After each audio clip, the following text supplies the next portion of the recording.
आपका अभिषेक super trick में स्वागत है। हम सभी एग्ज़ाम के लिए जीव विज्ञान का तैयारी कराएंगे। ऐसी वीडियो देखने के लिए हमारे चैनल को सब्सक्राइब करें, जो कि आपके डालते ही नोटिफिकेशन जाता रहेगा। चलिए, आज जीव विज्ञान का पहला क्वेश्चन है। कह रहा है जीव विज्ञान का जनक किसे कहा जाता है। तो जीव विज्ञान का जनक किसे कहा जाता है? तो जीव विज्ञान का जनक को अरस्तु को कहते हैं। किसे कहते हैं? तो जीव विज्ञान का जनक अरस्तु को कहा जाता है। अब कह रहा है जीव विज्ञान शब्द का प्रयोग सर्वप्रथम किसने किया था। कह रहा है कि जीव विज्ञान का शब्द का प्रयोग सर्वप्रथम किसने किया था। तो ले मार्क ने किया था। किसने? ले मार्क ने किया था। उसके बाद कह रहा है जीवाणु विज्ञान का जनक किसे कहा जाता है। क्या कह रहा है कि जीवाणु विज्ञान का जनक किसे कहा जाता है?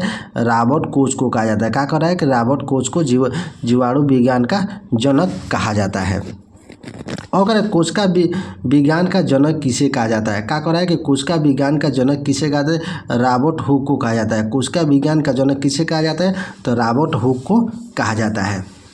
अब कह रहा है रुधिर वर्ग का जनक किसे कहा जाता है।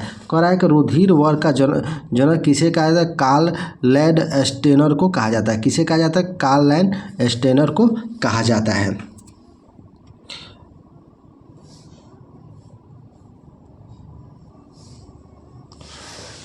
उसके बाद कह रहा है आनुवंशिकी का जनक किसे कहा जाता है। किसे कहा जाता है? जॉन मेंडल को कहा जाता है। गेगर जॉन मेंडल को कहा जाता है। अब कह रहा है शैवाल विज्ञान का जनक किसे कहा जाता है। क्या कह रहा है कि शैवाल विज्ञान का जनक किसे कहता है? विलियम हेनरी हार्वे को कहा जाता है। किसे कहा जाता है? विलियम हेनरी हार्वे को कहा जाता है। किसका? तो शैवाल विज्ञान का जनक कहा जाता है। कह रहा है कि सूक्ष्म जीव विज्ञान का जनक किसे कहा जाता है। क्या कह रहा है कि सूक्ष्म विज्ञान जीव का जनक किसे कहा जाता है? लुई पाश्चर को कहा जाता है। ठीक, किसे कहा जाता है? लुई पाश्चर को कहा जाता है। अब कह रहा है कोशिका जीव के शरीर की सबसे छोटी इकाई होती है संरचनात्मक होती है। क्या होती है? संरचनात्मक होती है। अब कह रहा है कोशिका शब्द का प्रयोग पहली बार किसने किया था। क्या कह रहा है कि कोशिका शब्द का प्रयोग सर्वप्रथम किसने किया था? याद रखिएगा, किसने किया था? रॉबर्ट हुक ने किया था। किसने किया था? तो रॉबर्ट हुक ने किया था। अब कह रहा है कोशिका कितने प्रकार की होती है। तो कह रहा है कि कोशिका कितने प्रकार की होती है। तो कोशिका 2 प्रकार की होती है। कितने प्रकार की होती है? तो कोशिका 2 प्रकार की होती है।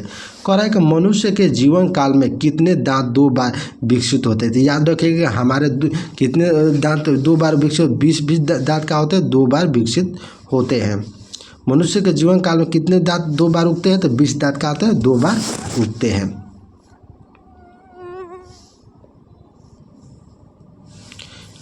कह रहा है कोशिका झिल्ली किसकी बनी होती है।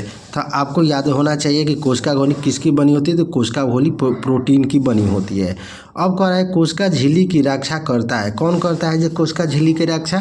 तो कोशिका भित्ति करती है। कौन करता है? तो कोशिका भित्ति क्या करती है? कोशिका भित्ति क्या करती है? कोशिका झिल्ली की रक्षा कौन करता है? तो कोशिका भित्ति करती है। और कह रहा है भित्ति किस में पाई जाती है। तो हमें याद रखना है केवल पादप कोशिकाओं में ही क्या होता है? भित्ति पाया जाती है। किस में पाया जाता है? तो केवल पादप कोशिकाओं में ही पादप कोशिकाओं में क्या भित्ति पाई जाती है। उसके बाद कह रहा है कोशिका भित्ति का कार्य क्या है। क्या कह रहा है कि कोशिका भित्ति का क्या क्या कार्य करता है। कह रहा है पादप को सहारा देना, उसे निश्चित आकार प्रदान करना। क्या होता है? पादप भित्ति का काम है तो पादप को सहारा प्रदान करना, उसे निश्चित आकार प्रदान करना। अब कह रहा है कि राइबोसोम किसका बना होता है। अब कह रहा है कि राइबोसोम किसका बना होता है। राइबोसोम किसका बना होता है? प्रोटीन और RNA को बना होता है। किसका बना होता है? प्रोटीन और RNA को बना होता है। अब कह रहे प्रोटीन की फैक्ट्री किसे कहा जाता है। कह रहा है कि प्रोटीन की फैक्ट्री किसे कहा जाता है। तो राइबोसोम को कहा जाता है। किसे कहा जाता है? तो राइबोसोम को प्रोटीन की फैक्ट्री कहा जाता है। उसके बाद कह रहा है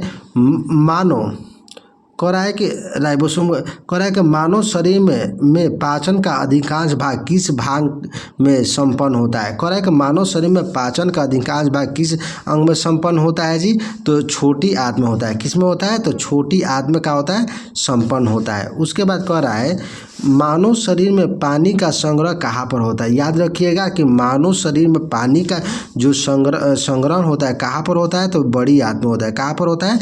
तो बड़ी आंत में होता है। अब कह रहा है कि मानव शरीर में प्रोटीन का निर्माण कहाँ होता है?